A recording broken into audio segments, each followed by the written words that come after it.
Epstein said this to me one time, but one day he pulled me aside and he said, Maria, look at this.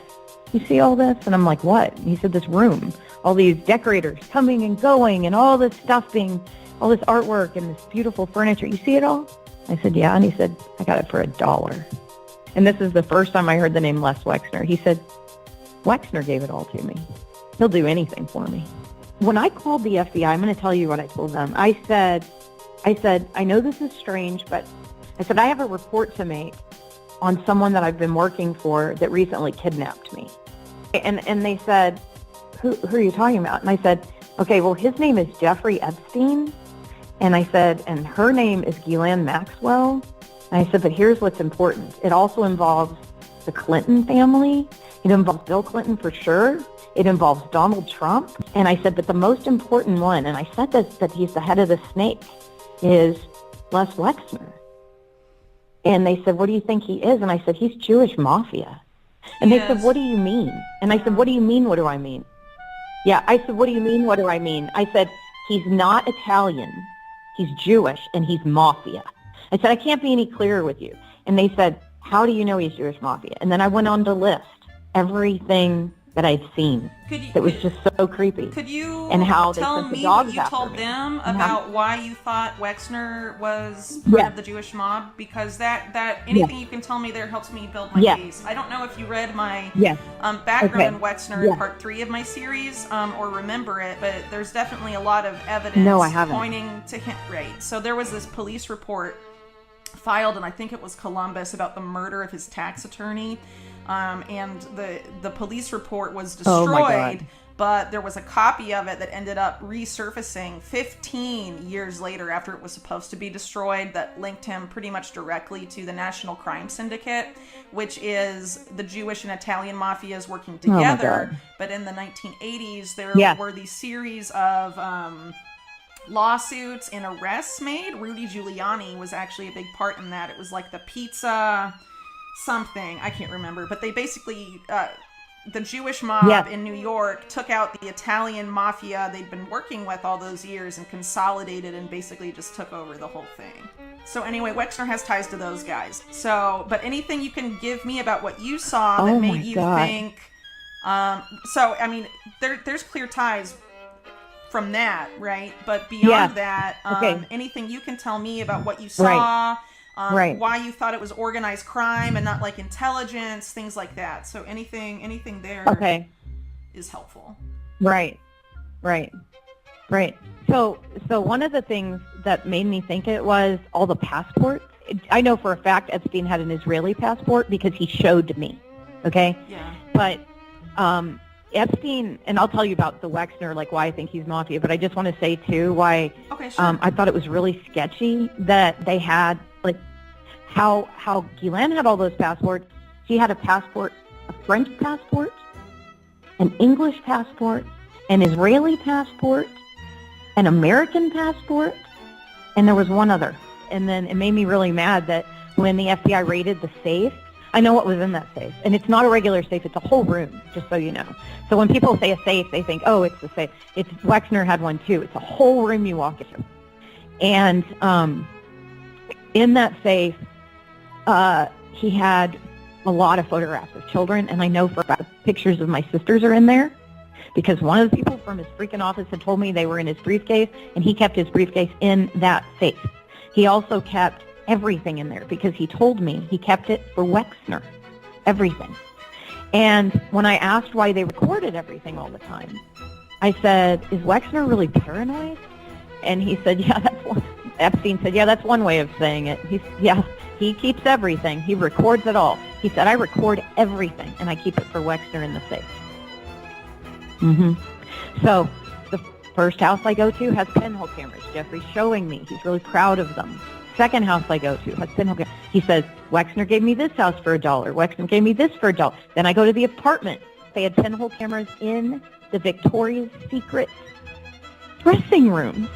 Now, just to fast forward, when I was in Wexner's house, there were cameras there were pinhole cameras throughout that thing.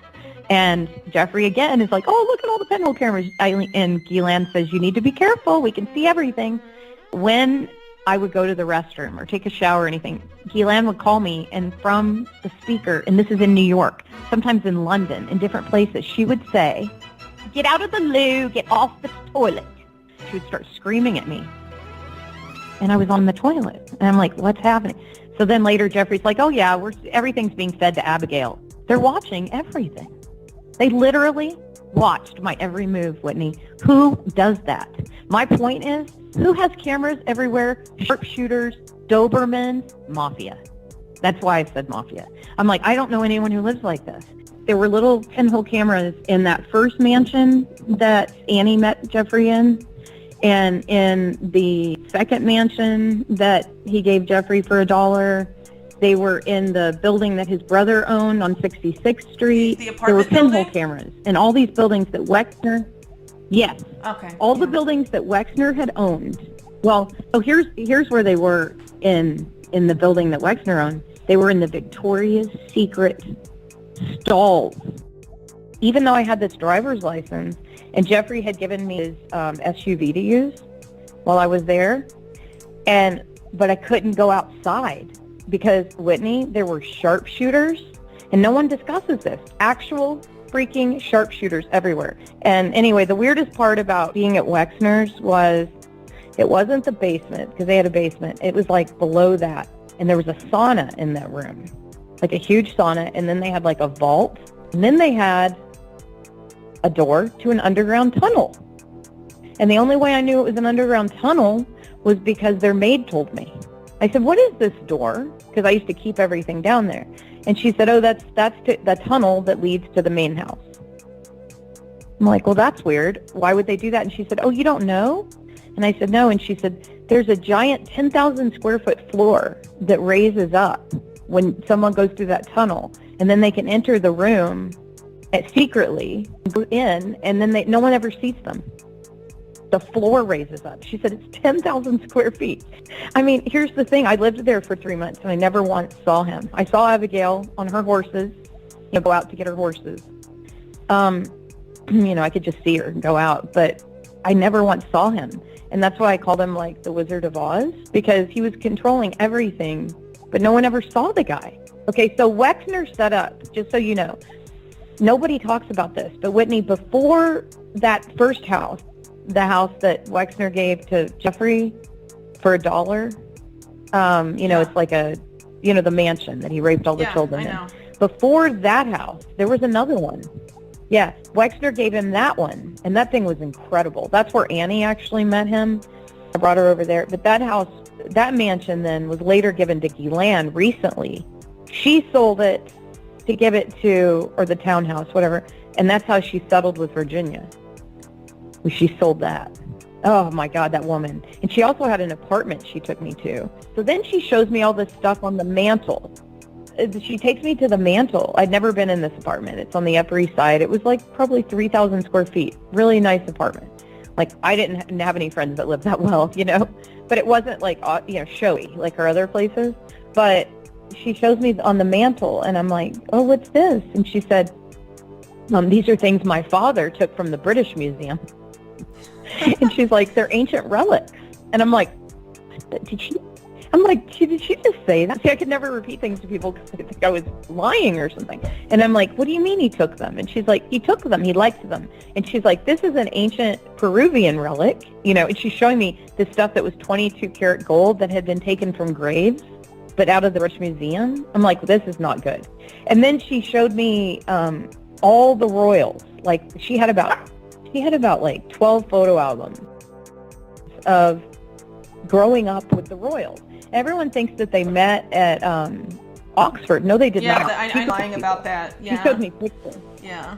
Well, I talked about, I did an article where I brought up some scrubbed news reports talking about Ghislaine and Andrew way before they said they officially met.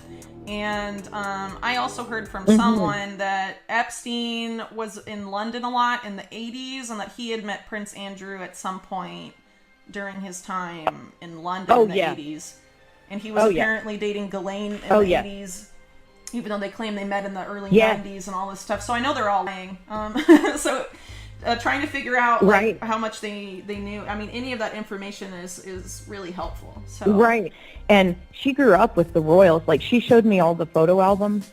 Well, she also knew Fergie like a long time ago, because I saw pictures of her super young with Fergie before she was ever married to Prince Andrew.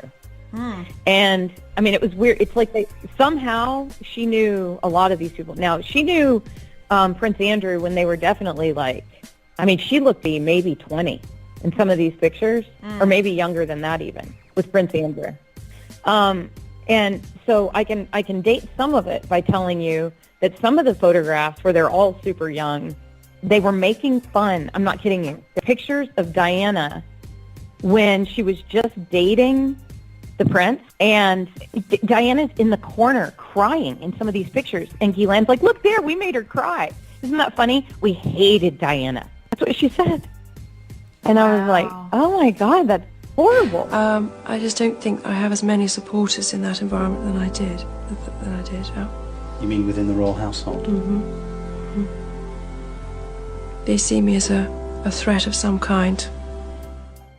Ghislaine answers to Wexner. I know that for a fact. So you think she answers more to that's how I knew he was Wexner than like, I don't know, like Israeli intelligence where her dad worked, right? Do you think she's more like under Wexner than? Right. No, I know she's Israeli. Yeah. Well, Wexner is Israeli intelligence, 100%. And I believe that. I mean, there's no way it was just a sign. It was a sign that she would be under him, and I know that's where she got all of her funding to do this scam with Epstein. I know that.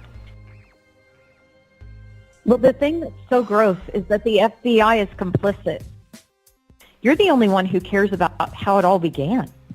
That's what's so important. That's where it is. I mean, that's where the real story is. I mean, that's how you find out how extensive it is. That's the story. Yeah, exactly. Yeah, and it's all out of Israel. I'm going to tell you what Ghislaine told me about her dad.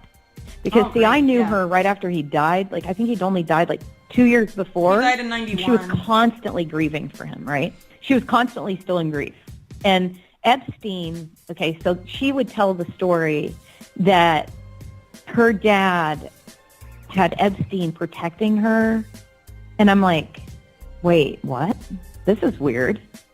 So she would say that Epstein was kind of assigned to her to take care of her because her dad, like right before her dad passed away.